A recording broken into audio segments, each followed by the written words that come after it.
So welcome to the podcast. Just before we get into it, a couple of quick housekeeping things. You'll notice the name of this podcast has changed to the Reality Check podcast. This is because basically Apple didn't like the word shit in the title, as in how to get your shit together. So I've had to change the title back to the Reality Check podcast. But it's going to be the same content in terms of short talks on mental health, motivation, philosophy, politics, that sort of stuff. The same content, just a different name. And the second thing I want to suggest is for those of you that are followers of me on Skillshare, the video courses that I put out, I've had my three most recent courses pulled because they were going against community guidelines. The first two were self-defense courses, and the third one was a solo fitness course. And basically, the self-defense ones goes against their violence community guidelines, even though it's a self-defense and even though they have a martial arts tag. So that's understandable that they pulled that. And the third one was a solo fitness, as in how to exercise on your own and make it fun. I'm fighting that one in the sense that it seems a bit ridiculous to not allow. They basically told me that they're not allowing any sort of fitness content as the lessons during this time. And to me, that seems counterintuitive considering everyone's at home bored with nothing to do and wanting to exercise, and a lot of people rely on gyms and personal trainers and groups to exercise. But now that we don't have access to that, it'd be good to have that knowledge. So I've got 3 courses recorded and I've got plans for a few more. So at the moment I've got the self-defense courses up on YouTube, and I'll put a link down below. I haven't uploaded the personal fitness course, but I might look for a new home, either another video course company for those or some other solution to be able to get the content out there to you. But the self-defense courses at least are up on YouTube, and I'll think about what to do with the first exercise course, because I was planning on doing a bunch more, like not just how to make it fun, but different ways to exercise different parts of your body, and focusing on like different sort of plans that you could do, a whole variety of stuff that you could go down the fitness path. So it might mean that I publish it down a different way. I'm not sure. Either way, check out the self-defense courses on YouTube, and if you want to look at all the other courses that I've got on Skillshare, you can get 2 months free access to all of those courses and everything else via my link, and you can cancel anytime. So I'm finding that a lot of people, my numbers are just skyrocketing at the moment of views because everyone's at home with nothing to do. So yeah, head over to Skillshare, check out the courses that I've got online if you want to learn how to make a morning routine, how to meditate, how to start lucid dreaming, all the variety of stuff. And if you've read or you've listened to How to Get Your Shit Together, the book, basically these courses go in depth. And the reason I like Skillshare, which is a shame that they're not letting me put everything else up there, but I like it because you can access it for free. And if you've been following me for a while, you know that I believe that information should be accessible for free, but it enables me, when you watch, to get a bit of a kickback, but you to have access to it for free. And then if you like the content, that's on Skillshare to keep you as a customer. Either way, free access. With all that in mind, let's get into the topic of what I wanted to discuss today. Basically, I wanted to reframe this whole lockdown coronavirus thing as a society-wide collective trauma. And in the sense that things are being imposed upon us that we can't control. Laws are being changed, liberties are being taken away for our safety, and it's causing us to be restricted. We're not having full access to the food and the utilities that we like. Our activities are being restricted or banned or blocked. People's livelihoods are being devastated, right? It's a massive impact that's happening around the globe all at once. So we're all in this together, but rather than just looking at it as what it is, I wanted to sort of reframe it in the trauma response. We are all going through a collective trauma. This is something that we've never experienced before. But if we look at it from a trauma perspective, we start to get an idea of why people are acting and doing what they're doing.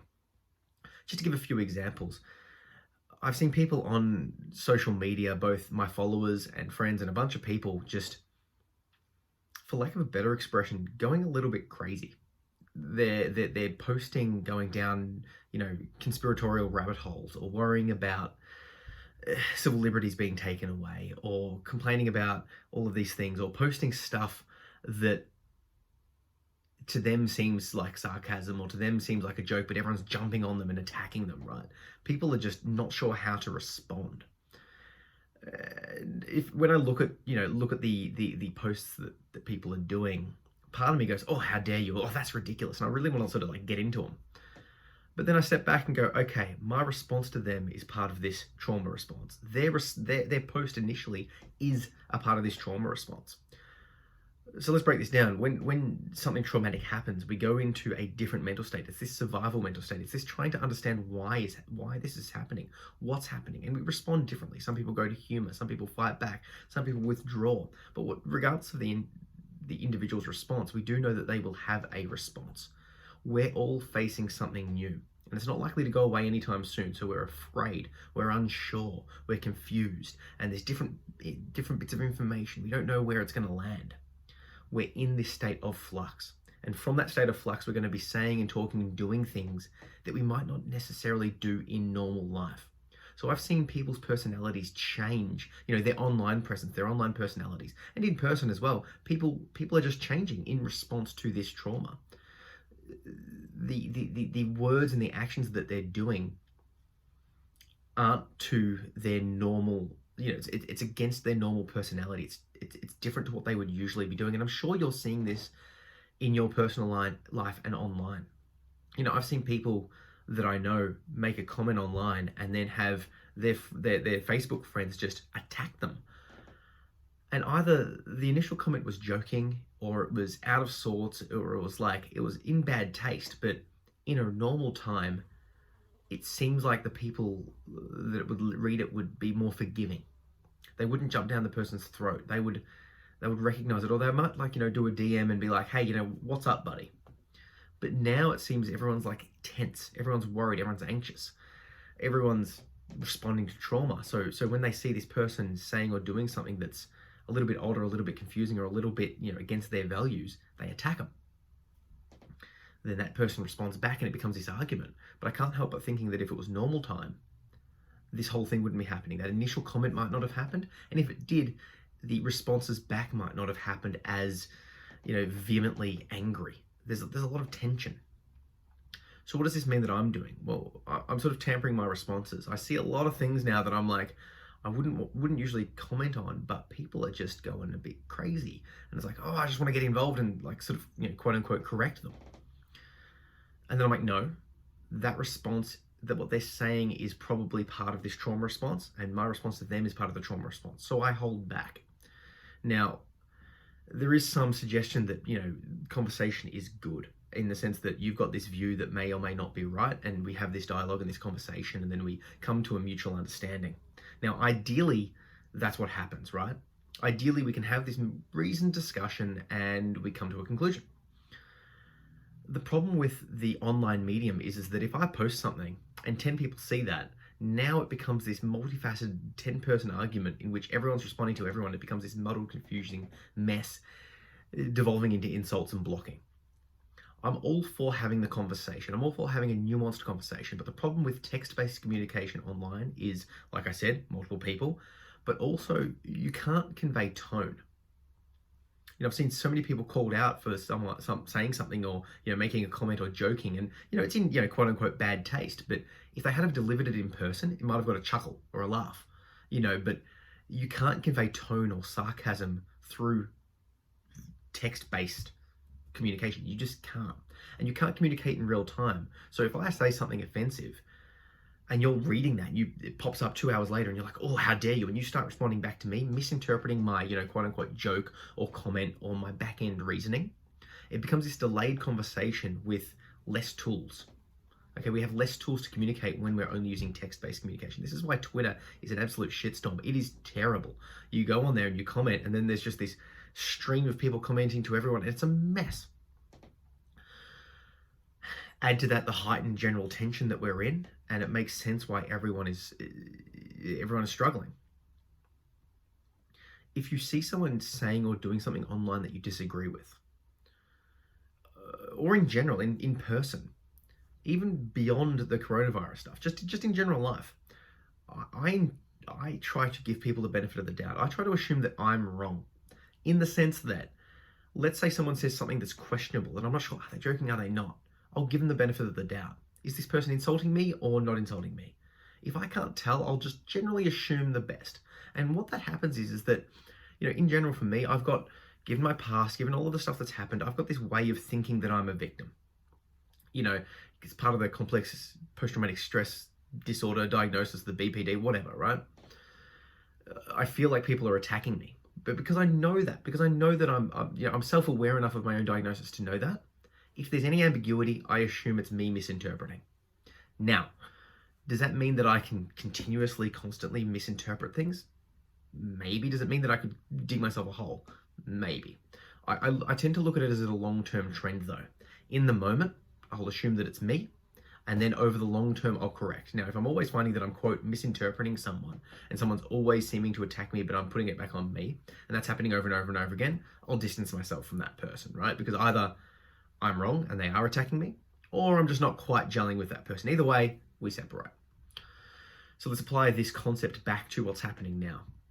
I go online, I see a questionable comment, something that seems like ridiculously conspiratorial. You know, the government's out to get us, or it's the coronavirus was man-made, or, you know, this is a precursor to this, or look at this, the coronavirus is a cover for something, whatever, some ridiculous conspiratorial thing. Or someone saying, you know, something that's, you know, in bad taste, talking about, you know, someone, you know, making a bad taste about people dying, or I don't know, like a bad joke. Or any number of other iterations of this. I'll step back and go, okay, let's give them the benefit of the doubt. Maybe I'm misinterpreting what they're saying. Maybe they've got a back-end reason for this. Maybe something else. And if it really does still bother me, I will message them directly. I'll go say, hey, how you doing? You know, like this is a bit concerning. What's up? Not in an attacky way, because I don't know. I don't know what they're thinking. I can't presume to know. The only way I can is if we have this dialogue. If I go, this seems like this, and I just attack back, it doesn't even solve the problem, right? Because they're going to just feel attacked. What happens when someone feels attacked, right? They get arc up, they get defensive, and they lash out back at you. And online, people have their supporters. So like, let's say you arc up at someone else is now defending that first person for you, and it just becomes this yelling match. This isn't going to be resolved. It might, you know, feel good, quote unquote, in the moment, but it doesn't actually fix the problem. It doesn't actually address it. You know, if you think someone's being racist and you yell at them and say, you're racist. Okay, what does that do? It doesn't really do anything. It just makes them dig in. It makes you an enemy. Rather than attacking the person, maybe getting to the bottom of it with a calm, collected, controlled discussion, looking at the nuance. Okay, why did you say that comment? Oh, you think coronavirus started from China. Okay, well, is that true? Let's look into it. Okay, even if that's the case, does that mean that that Chinese person is a carrier of coronavirus? Does that mean that all Asians are like that? Does it mean, yeah, let's break it down and work out if the person actually is racist, if they're misinformed, or if I'm misinterpreting something. Depending on the answer that we come to, we can conclude a whole variety of things, right? You know, I've assumed a lot of stuff, and then upon discussion, I've worked out that I was wrong. If I attacked the person, they attack me back, we argue, nothing happens, we don't grow. I wish I could say this to everyone, which is why I'm saying it on the podcast here and just hoping that it gets through, is that if we all just step back and take a breath and detach and just not be so quick to attack and yell and judge and just realize our own mental states, we are compromised. We are all compromised. Society's compromised. There's no wonder that we're getting into all these arguments, you know, and if you're forced into quarantine, or you're at home and you're self-isolating and you're with, you know, your family, you don't have that same release valve. You know, you can't do your sport or your exercise. You don't have the club that you go to, whatever your self-care is out of the home. You're even more built up and tense, and you're yelling at your family. It's going to get crazy. You know, more and more people are going to be inebriating themselves. It's just going to get shocking. I can't help but push back and suggest we need to be as self-aware of the situation as possible. An analogy of this I like to use is drinking.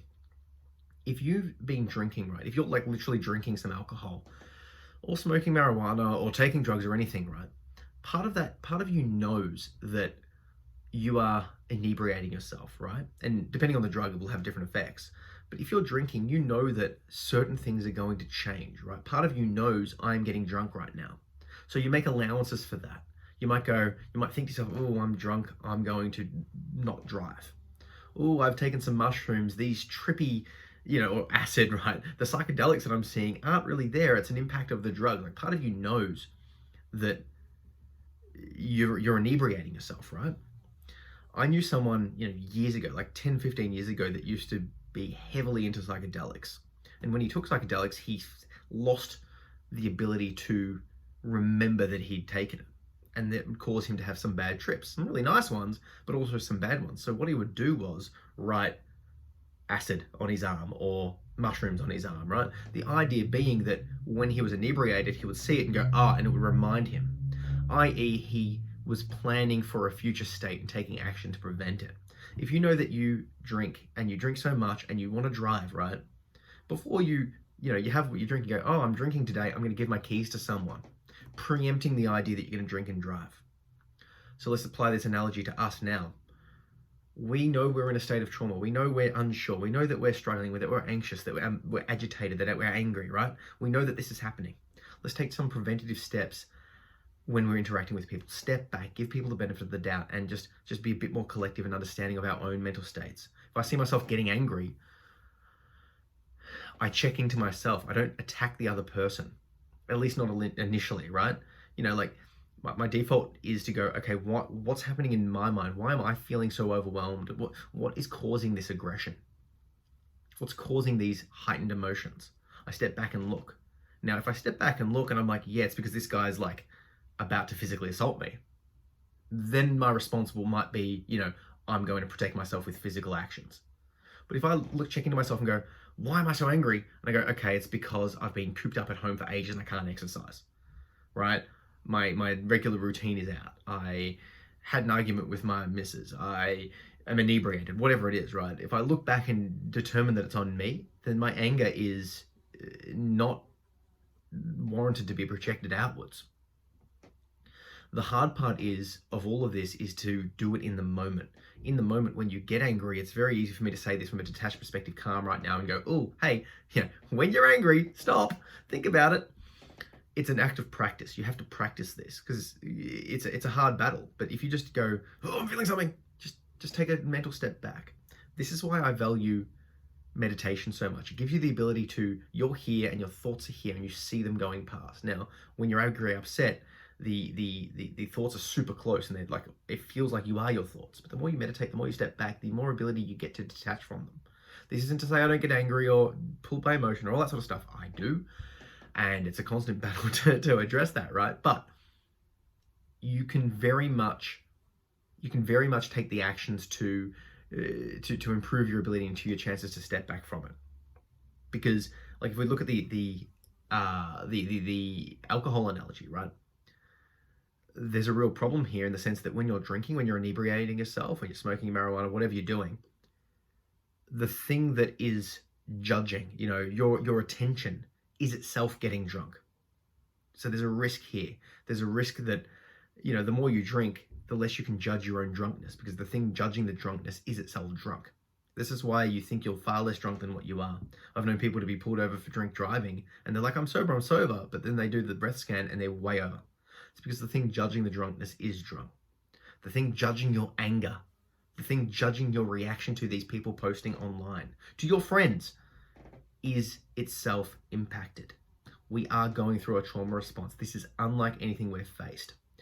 I see a couple of memes online with people talking about how some people with, anxiety or other mental issues are actually coping better than the average person.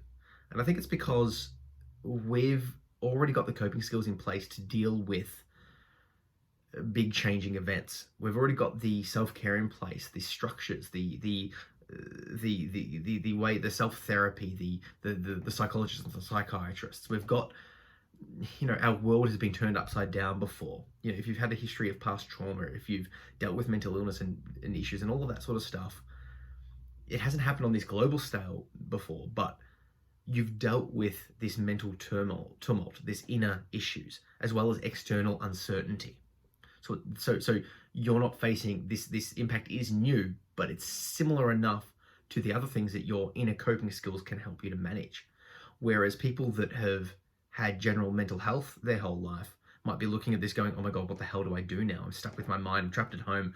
This is a massive change, I'm fearing this. And they're discovering this rumination, anxiety, depression off the bat. And then they're responding with, these comments, this anger, these weird statements. So let's just step back and be kind and realize we're all struggling. We're all going through a trauma response. None of us knows how this is going to resolve. We're all sort of in the midst of it. And beyond all of these mental impacts, some of us know people who are dying, right? People are losing their jobs. Like, we are being legitimately impacted. So we're all stressed. We're all in a heightened state. If you were to talk to someone who'd just been in a car crash, right? As in, they get in a car crash, they're physically fine, they hop out, and you're talking to them, right? You couldn't talk to them like I'm talking to you now. You would know that because of the trauma they just went through, they're mentally compromised. Yeah? If you spoke to someone and you discovered that every night their father beats them, right? You would know that that person is compromised compared to what they would be if they weren't in that situation, if their home life was better, because they're in this constant state of trauma. Yeah? Same thing is if someone's broken their leg, yeah, they're in pain, physical pain. This is a physical analogy.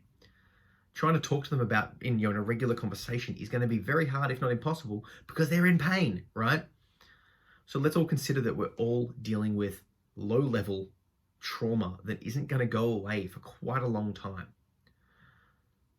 It would be a terrible, terrible loss to lose people close to us in our lives because we misinterpreted and acted out of anger.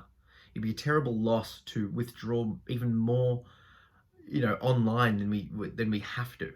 Okay, like we've got access to technology where we can talk and have voice calls and communicate and share and all of this sort of stuff. Let's use it to our advantage now. I'm very much hypocritical with this, the online revolution and social media. I clearly post and push out a lot of content, right? And I use it as a way to connect and chat and talk and, earn an income and all of this sort of stuff. But I also see its negative impacts that, there's this fear cycle that can happen and, the 24-hour news and the echo chambers and all of that sort of stuff that I've talked about.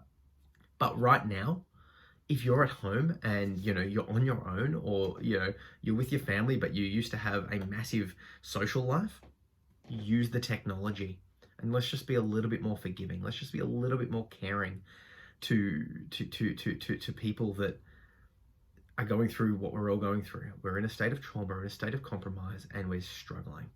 If we can just hold on to that mindset going, okay, I'm compromised, they're compromised, let's have a little bit of lenience here, yeah? I want to suggest that people, back to what I said at the start with the Skillshare courses, I'm a massive advocate of writing therapy. And the reason I'm bringing this up now is that I know personally my psychologist has cancelled all appointments, so I've been left in the lurch a bit. But thankfully, like I said, I've got access to self-care routines that help me in my own personal way. And one of the best ones that I've found is writing therapy. So I'm going to put a link down below to my writing therapy course on Skillshare. You can click it, you can access it for free, like I said. But the idea of this writing therapy is that it's basically speaking, getting it out there, putting the words on the page, or even just talking is itself therapeutic because you're processing your thoughts. If you're all up in your brain ruminating, if you're all up in there thinking and going, oh, you come out with these outbursts that might not be the most helpful. But if you write stuff down, if you talk about it, if you say it out loud, it helps.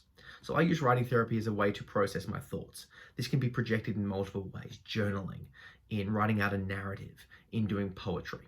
I've written my first book, Under the Influence, was an act of writing therapy, talking about my traumatic past with my drug addict, past with my father and all that sort of stuff. I did another book called Words on a Page, which is basically just poetry. And it was me sort of deconstructing my mental state. So the reason I'm bringing all of this up is that I wrote a poem about my inner reactions and what I'm seeing the reactions of other people to the coronavirus pandemic. I called it Pandemic. I'll put the link down below, and it's basically me expressing my inner thoughts, my feelings in a poem form. And I decided to play around with the structure a bit. I went 4 words, 3 words, 2 words, 1 word, all of those rhyming, and then 1, 2, 3, 4, 3, 2, 4, 4, 2, 3, 3, 2, 1. So playing with the word structure, as well as telling a story, as well as keeping the rhyming structure going. So check it out. I'll put the link down to that poem as well. The reason I want to say this is like I had these feelings about it, and not just mine, what I'm seeing, so I'm sort of like mirroring the world's feelings. But the act of getting it onto the page, of writing it, and of tweaking it, of trying to make it fit into the confines of the 4, 3, 2, 1, 1, 2, 3, 4 structure, helped me to process it, made me play with it. And by the end of it, The poem was created and I felt a lot better. Didn't fix anything in the world, but it fixed my inner world, right?